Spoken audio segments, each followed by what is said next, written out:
बिस्मिल्लाहिर्रहमानिर्रहीम। अस्सलाम वालेकुम नाज़रीन। मारूफ एस्ट्रोलॉजर, रिलीजियस स्कॉलर और बिजनेस कंसल्टेंट मोहम्मद उसामा अली साहब हमारे साथ मौजूद हैं। इमरान खान के हवाले से उसामा भाई ने जो पेशगोई की थी कि अब आसानियां जो हैं उसका सफर शुरू होने वाला है। चांद गिरहन के हवाले से भी कहा था कि चांद गिरहन जो है वो इमरान खान के लिए बेहतर होगा। हम देख ये रहे हैं कि खास तौर पे जो साइफर का केस है, जिसको कहा जा रहा था कि ये सबसे खतरनाक केस है, और फिर इमरान खान को उसमें सजा भी हुई। उसकी अपील जो की गई थी उसकी समाअत जारी है, और उसकी खबर जब हम पढ़ते हैं तो तासुर ये मिलता है, मालूम यूं होता है जैसे शायद केस फारग हो जाएगा। मुख्तलिफ बातें इस हवाले से की जा रही हैं। इस मामले पे भी हमने बात करनी है। आने वाले दिनों में इमरान खान के सितारे जो हैं वो क्या बता रहे हैं, जायचे बर्थ चार्ट जो हैं वो क्या बता रहे हैं। इसके साथ साथ कितने दिन बाकी हैं इमरान खान के रिहा होने में, इमरान खान की वापसी में कितना अरसा बाकी है, इस पे बात करेंगे।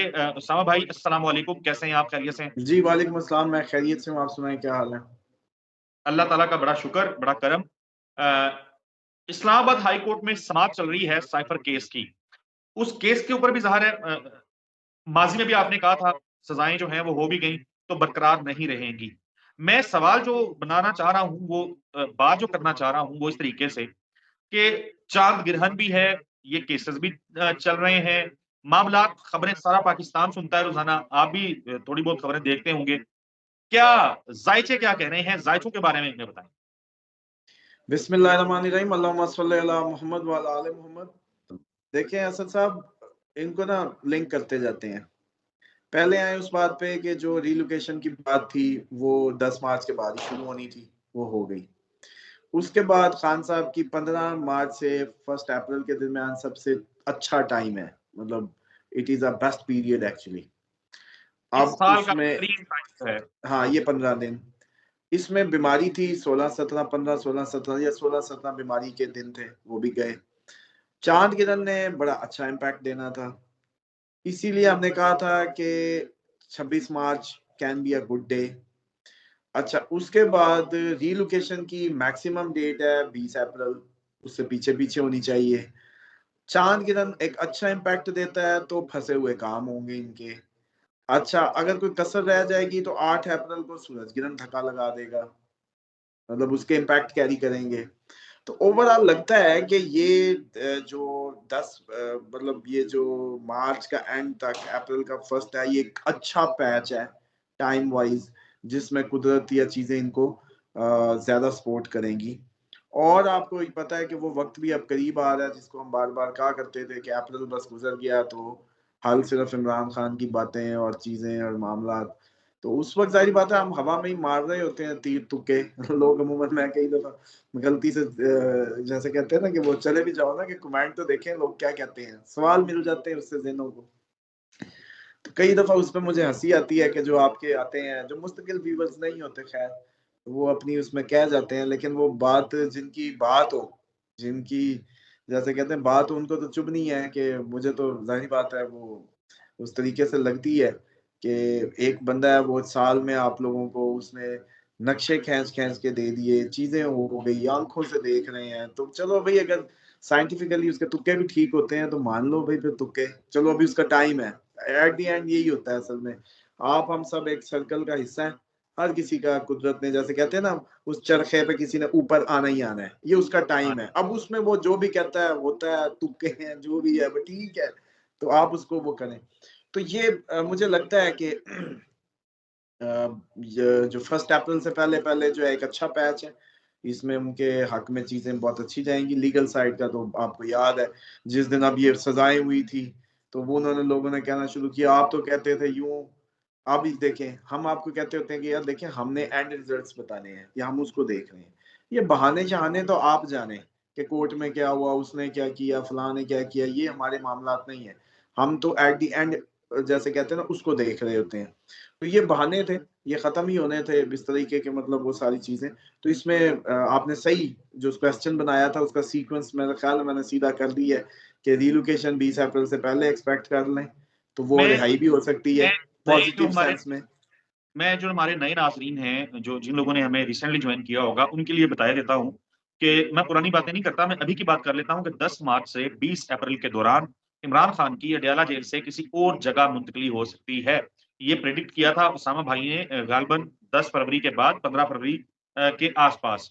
उस टाइम कोई इस हवाले से बात नहीं कर रहा था। फिर 10 मार्च जैसे ही आया, पीटीआई ने शोर मचाना शुरू कर दिया था कि जी अब शिफ्ट करने जा रहे हैं, बनीगाला लेके जा रहे हैं या किसी और जेल में लेके जा रहे हैं। फिर उनकी सेहत के हवाले से बात की तो वो उसकी भी फिर तस्दीक हुई, जिसमें ये कहा गया कि इमरान खान साहब जो हैं, उनकी आँखों में शायद सोजन है या आँखें प्रॉपर तरीके से खुल नहीं रही।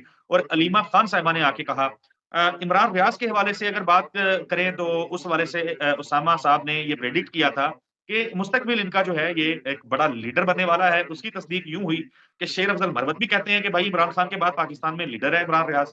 और अलीमा खान ने खुद जाके उनको कहा कि जी आप तो हमारे लीडर हैं। तो ये छोटी-छोटी बातें मैंने कहा चलें जो नए नाज़रीन जिन्होंने हमें जॉइन किया है उनके लिए बताए देते हैं। अब उसामा भाई आप कह रहे हैं 25 मार्च का चाँद गिरहन और 8 अप्रैल का सूरज गिरहन ये इमरान खान के लिए आसानियाँ लेके आएगा। और इससे पहले लास्ट ईयर नवंबर में, अक्टूबर में मुसलसल आप ये कहते रहे कि अप्रैल के बाद इमरान खान का बेहतर टाइम शुरू होने जा रहा है। अब मैं कंक्लूड करते हुए इस वीडियो को कोई टाइम फ्रेम यानी ज़ाहिर है इस पे बात हो भी चुकी है, फिर यूँ कर लेते हैं कि जो नए नाज़रीन हैं उनके लिए चले बता दें कि कोई टाइम आइडिया कोई देखिए इंडिकेशन। आइडिया, जनरल आइडिया तो दे दिया आपको कि ये रिलोकेशन को अगर लिया जाए। हाँ, अब आइडिया आपको, चलो आप लोगों के साथ मिलके इसको किसी साइड पे लगाते हैं। जी, 25 मार्च 26 मार्च का जो चांद गिरहन है वो अच्छा इम्पैक्ट डालेगा। इसका मतलब है रिलोकेशन पहले ही मूवमेंट बनी हुई थी, ये सपोर्ट करेगा, उसको धक्का लगाएगा। इसका मतलब है कि ये धक्का लगाएगा हक में। जो हम तो कह रहे थे relocation can be negative as well, मतलब वो भी हो सकती है। आइदर बोथ साइड हो सकता है, बस यहाँ नहीं होंगे, कहाँ होंगे ये। अब लेकिन चांद गिरहन अगर पॉजिटिव इम्पैक्ट डालता है तो वो क्या करेगा, फंसे हुए काम, फंसे हुए केसेस में निकालेगा, तो डेफिनेटली वो रिहाई हो सकती है। तो ये समझा जा सकता है कि हम इसको अगर थोड़ा सा और करीब करें कि अगर चांद गिरहन ने पुश मारा और उसका एक अच्छा इम्पैक्ट उनकी उस पर कैरी किया उन्होंने, तो इस 1 अप्रैल के, क्योंकि ये दिन बहुत अच्छे थे, इनके फेवर में थे काफी चीजें, तो ये 1 अप्रैल से पहले पहले रिहा भी हो सकते हैं। इस तरह से अब इसको देखिए, अगर कोई कसर रह गई, जो अगर ये पॉजिटिव हुई रिलोकेशन तो ये तब है। हाँ, ये क्योंकि फिर वो कहेंगे कि जी आपने तो ये कहा था। नहीं, हम जो आपके सामने ही वर्क हो रहा है, अब मैं अलग से बैठ के कोई नहीं कर रहा, बात कर रहा हूँ, हम इसको कोरिलेट करते जा रहे हैं। 8 अप्रैल को कसर, अगर चांद गिरहन की इम्पैक्ट्स में कोई कसर रह गई तो सूरज गिरहन ने एक और आके जोर लगाना है। ठीक है, अगर इमरान खान की रीलोकेशन थी पॉजिटिव तो फिर ये इसी उस दोनों अटेम्प्ट्स में पॉसिबल होगा कि हो जाए। एक 26 मार्च 27 मार्च का जो ये दिन बनेंगे, या फिर 8 अप्रैल का सूरज गिरहन रही सही कसर को पुश मार देगा। ये दो बनेंगी उनकी अगर पॉजिटिव थी तो, क्योंकि इन्होंने पॉजिटिव इम्पैक्ट डालना है। जी। पॉजिटिव पॉजिटिव को धक्का देगा। अगर रीलोकेशन थी पॉजिटिव, मैं मैं रीलोकेशन थी नेगेटिव, रीलोकेशन थी नेगेटिव, तो उसको रोक देगा, ये हो सकता है, क्योंकि इसने पॉजिटिव इम्पैक्ट डालने। अब वो रिलोकेशन थी किसी जेल में शिफ्ट, वो किसी दुनिया में शिफ्ट, वो किसी जहान में शिफ्ट, वो बिल्कुल, कहीं भी शिफ्ट। अल्लाह सबकी उम्र दराज़ करे। और ज़ाहिर है जब कोई पॉलिटिकल लीडर होता है तो फिर मामला बहुत ज़्यादा सेंसिटिव ही हो जाता है। रिलोकेशन से मुराद दुनिया भी हो सकती है, जगह भी हो सकती है, जेल भी हो सकती है। अडयाला से जहान भी हो सकता है। तो आप ये कह रहे हैं कि अगर रिलोकेशन जो है वो नेगेटिव थी स्टार्स के अंदर, ज़ायचे के अंदर, तो सूरज किरण और चाँद किरण के पॉजिटिव इम्पैक्ट्स उस नेगेटिव रिलोकेशन को रोक देंगे। हम्म। हाँ, इसको यूं, हाँ हम इसको यूं लेंगे। उसामा भाई बहुत सारे लोग बहुत सारे तज्ज़ियाकार कह लें, बहुत सारे जो सियासतदान हैं, वो शायद ये भी अंदाज़ा लगाते हैं कि यार इतना खपाओ इमरान खान को, इतना खपाओ कि इमरान खान हार मान के घर बैठ जाए और कहे कि यार मैनू माफ़ी दियो, मैं सियासत कोई नहीं जे करनी। तो एक तो आपको क्या आप छेड़ ऐसे देते हैं ना, वैसे ठीक है, लोगों का मुझे लगता है कि व्यूवर्स का भी मजा आता होगा इसको देख के। देखें, डेस्टिनी लोग समझ नहीं पाते कि डेस्टिनी कैसे ड्राइव होती है। जिस दिन आप पैदा होते हैं ना, उस दिन आपके इंजन के सीसी डिफाइन हो जाते हैं।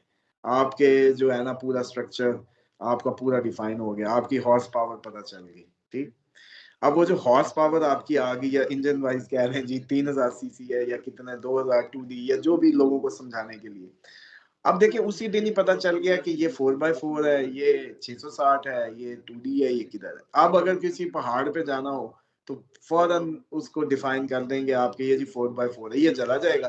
तो 660 को क्या कहेंगे? नहीं, हो ही नहीं सकता। अब जब इनको हम देखते हैं कि ये जिस उसमें पैदा हुए भाई, इन लोगों में 2-3 बीमारियां जो है वो मौजूद होती हैं। एक होती है अननोन रास्तों पे जाना, एवं क्योंकि बेखौफ होते हैं। मतलब चलो देख के तो आए, वो कई 5-6 दोस्त हो ना, तो वो किसी ऐसी एडवेंचरस प्लेस पे हो, तो वो चार कह रहे हो कि नहीं नहीं नहीं उधर नहीं जाना, उधर नहीं जाना, तो ऐसा बंदा क्या कहेगा, चलो जाके देख के तो आए, मतलब देख के आए। जो फियर ऑफ अननोन है ना, वो दुनिया को रोकता है, लेमैन बनाता है। और ये जो फियर ऑफ अननोन जिसके अंदर से खत्म हो जाए, वो कहता चलो देख के तो आए। वो खान साहब में वो बीमारी मौजूद है कि देख के तो आए, ठीक। उसके बाद इनको एक सुकून नहीं मिलता जब तक कुछ नया ना करें, जिस वजह से ये लोग अपनी प्रोफेशनल लाइफ में ना अमूमन डिफॉल्ट करते हैं। ये कोई अच्छी बात नहीं होती आम लोगों के लिए। अब मैं ये बताता जा रहा हूँ, आम लोगों के लिए वो बेचारा अपनी जॉब में कभी भी वो नहीं परफॉर्म कर पाता, क्योंकि वो कुछ नया करना चाहता है, हिस्ट्री पे अमल नहीं करता, स्टोरीज पे अमल नहीं करता, एक्सपीरियंस कैरी नहीं करता कुछ नए के पंगे में। ऐसा बंदा साइंसदान हो तो अच्छा है, या रिसर्च स्कॉलर हो, पीएचडी कर लो। अब इसकी दूसरी एंगल पे आए कि भाई फियर ऑफ अननोन नहीं है, इनोवेशन है कि नए की वो है, दोनों मैच कर गई। अब ये जाएगा, कुछ नया करने जाएगा।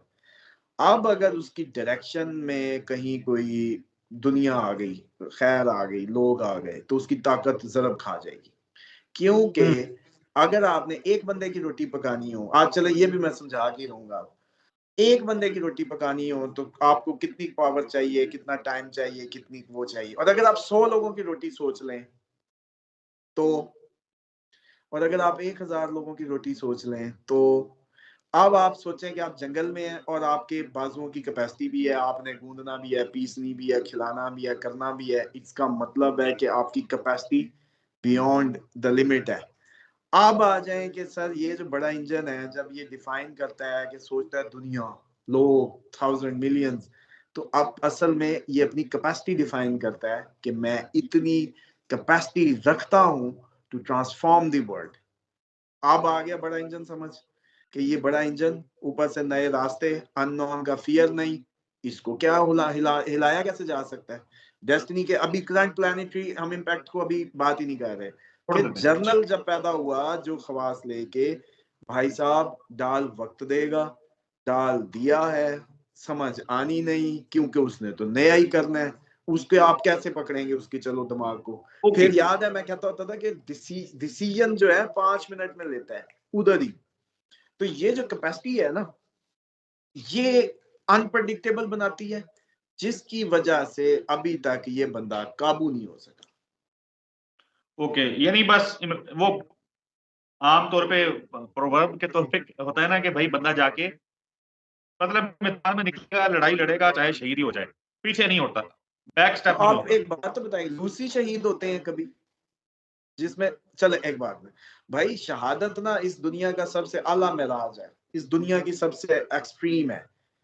क्योंकि नबी पाक सल्लल्लाहु अलैहि वसल्लम ने फरमाया था कि अगर तुम में शहादत की तमन्ना नहीं है ना, तो यहूदी मरो या नसरानी, मुझे तुमसे कोई लेना देना नहीं है। या बेस्ट एक ख्याली पुलाव भी रखना बहुत जरूरी है।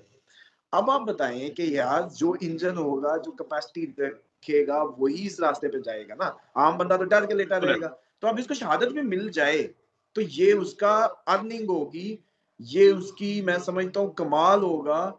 और मैं खुद हर वक्त दुआ मांगता हूँ, आपको भी मांगनी चाहिए। और जिसको मिल जाए उस पर तो एक्साइटमेंट है। और ये लोग जो कहते हैं ना, ये भी किसी दिन किसी इस्लामिक टॉपिक में मैं कोट करूंगा आपको, ये कहते हैं कि जी मातम क्यों किया जाता है इनका, शहीदों का। तो वो उसके पीछे मिथ ही है कि मुर्दों पे मातम करने से मना किया गया है, कि मुर्दों पे ना करो। क्यों ये खास काम वाह, जहां पाक, इस पे किस चीज की तुम्हें रोना धोना लगाया बिल्कुल, हुआ हाँ है? भाई, बिल्कुल। बहुत शुक्रिया, बहुत शुक्रिया। बड़ी इंटरेस्टिंग आज हमारी गुफ्तगू हुई इस हवाले से। नाज़रीन, आखिर पे यही कहूँगा कि उसामा साहब का नंबर स्क्रीन पे चल रहा है, आपकी क्वेरीज़ हो तो व्हाट्सएप करें। लेकिन जो असल बात है, जो अर्ज़ आपसे करनी है वो ये कि रमज़ान मुबारक है, जब भी दुआ के लिए हाथ उठाएँ तो प्लीज़ हमें अपनी दुआओं में याद रखें। अगली वीडियो में आपसे मुलाकात होगी, तब तक के लिए अल्लाह हाफ़िज़।